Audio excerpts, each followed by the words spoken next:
Continuing my series on the book of Genesis, at least chapter 1 I plan to do by the grace of God. Genesis 1 in verse 4, and God saw the light, that it was good, and God divided the light from the darkness.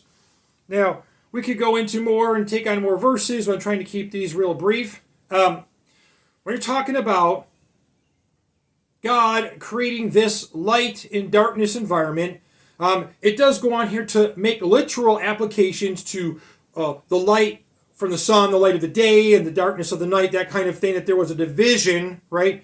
But there is something else going on here.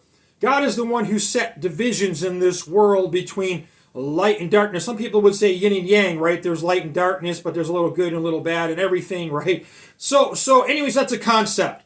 The clarity of it is, which God doesn't want there to be a little bit of this and a little bit of that mixed in, it's a pure thing from the perspective of our Creator, from the perspective of the Holy God, that there is light and that there is darkness and that there's a clear division. And I believe that this distinction that he was making here, although it will make a physical application, also is the beginning of the knowledge of God dividing light from darkness, good from bad, evil from righteousness, holiness from depravity or wickedness. These are the kinds of things we talk about that are distinctions. I know in this life we talk about there being a lot of gray area. Sometimes we find things kind of unsure and somehow in the middle a little bit mixed up, right? But we can be clear 100% from God's eternal vantage point, from the way that he made this universe and the way he made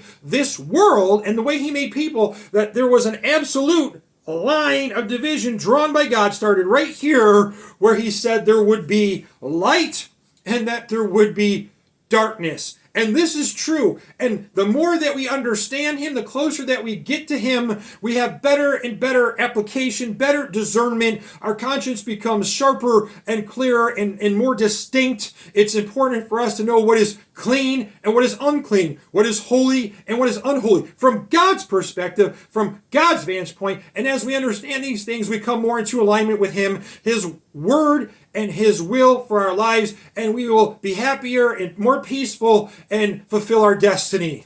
God bless everybody.